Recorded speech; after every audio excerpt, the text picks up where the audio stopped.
ባለቤትን መዋሸት ችግር የለውም ሲባል ሰማሁ ማንኛውም ነገር ማለት ነው መዋሸት ይፈቀድልኛል ማለት ነው ለምሳሌ የዋልክበትን ተናገር ያመሸህበትን ቦታ ተናገር ስትለኝ መደበቅ እችላለሁ ወይ ይላል ሰዎች ሁሉ ጊዜ የሆነች ቀዳዳ ይፈልጋሉ ያችን ቀዳዳ ተጠቅመው እግራቸው መዘርጋት ይፈልጋሉ ውሸት እኮ حرام ነው ውሸት لا يزال الرجل يكذب ويتحرى الكذب حتى يكتب عند الله كذابا نبي عليه الصلاة والسلام ውሸትን ተጠንቀቁ አሉ የሰው ልጅ ይዋሻል ዛሬም ነገም ነገ ወዲያም እንዲሁ እየደጋገመ ይዋሽና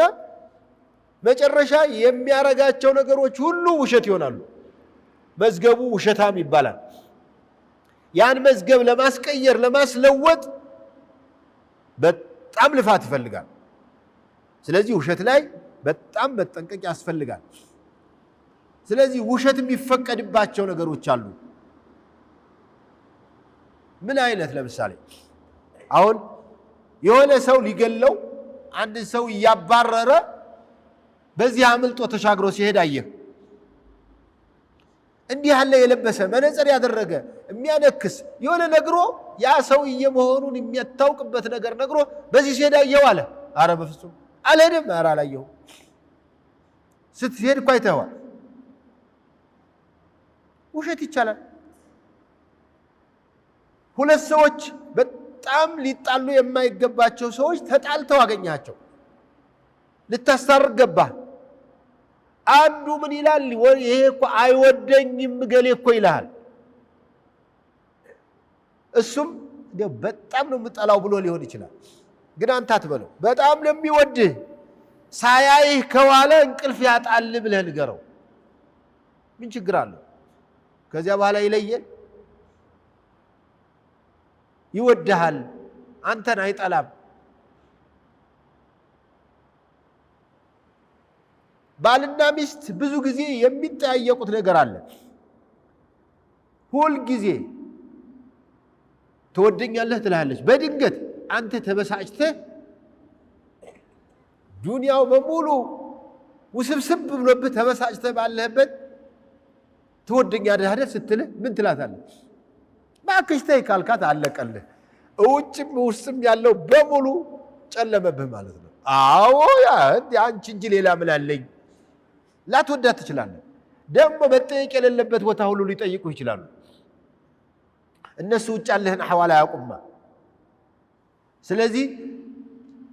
የሆነ ነገር ጓደኞቿ ጋር ሄዳ የተለየ ነገር አይታል ትመጣ ትችላለች ዛሬ ነገሌ ጋር አንዱ አያስጨርሳትም በቃ ጀመርሽ እንግዲህ አይ እንዴው ያንቺ ንግር አላህ በሰበረልኝ እንጂ እንዴት እኖራለሁ ይላል ላላ እንደሱ እሺ في النهاية የምትጠይቀው ነገር አላት ነገሌ ቤት ያየው ቴሌቪዥን በጣም ነው የሚያምረው መግዛት አለበት ትገዛልኝ አይደለ ትገዛልኛለህ ኢንሻአላህ ገዛልሻለሁ ኢንሻአላህ አንዳንዶቹ ግን አይለቁም ጎበዝ ኢንሻአላህ ብለህ እንዴ ይገዛልሻለሁ ብለህ እንዴ ዒዱ መጣኮ ያኛው ዒድ ትላለህ አንዳንዱ ደግሞ ወኝ ነው በሚቀጥለው ዒድ ይላል ዒዱ እኮ ከ3 ቀን በኋላ ነው የሚመጣው ለማንኛውም እንዳያጣላ የሚችል ውሸት ዋሽ ለጊዜው ኑሮህን ላያበላሽ የሚችል ውሸት ዋሽ ማለት እንጂ የታመሽ የትዋልክ ስትጠጣም ሽተህ መስጂድ ነበርኩ ልትላት ነው የት ነበርክ እንደ ሸህ ገሌ ጋራ እንደ ሸህ ገሌን መቼም ደፍራ አትጠይቅም ብሎ እኮ ነው አንዷ በጣም ብስልናት እዚያ ጠሮ ነው ለካ መሐመድ ዘይን ጋር ነው ማመሸው ደርስ ጋር ብሏል እሷ ደግሞ የሆነ ቦታ ላይ አይታኛለች የት ነበርክ ትለዋለች ዛሬ ኡስታዝ ጋር ስንት ሰዓት እስከ ስንት ሰዓት እንዴ ከመግሪብ እስከ ኢሻ ነው ተፍሲር እያቀራ ምናምን ከመግሪብ እስከ ኢሻ ኡስታዝ እኛ ጋር አልነበር የነበረው እንዴ አለችው ዛሬ አልሄድኩም ማየሽ ደው ምናምን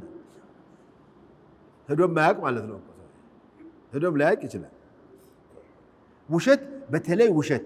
ይሄ ጨለማ ላይ ዋሽተህ ጧት አይመጣም መስሎት የሚዋሽ ሰው በጣም ነው የሚዋረደው እንኳን እርቅ ሊያመጣ ጠብ ነው የሚያባብሰው ግን እንደዚህ ከተቻለ እኮ አለማዋሸት ነው ጥሩ ለሐታ ለቤተሰብም ቢሆን እውነቱን መናገር ነው ጥሩ። ግን ሁል ጊዜ እውነት ከተነጋገረ ድርቅ እንዳይል ትዳሩ ለዚያ ይፈቀዳል ማለት ነው እንጂ እንዲያው እንደ ትልቅ ዒባዳ አድርገህ ልትቆጥረው አይደለም።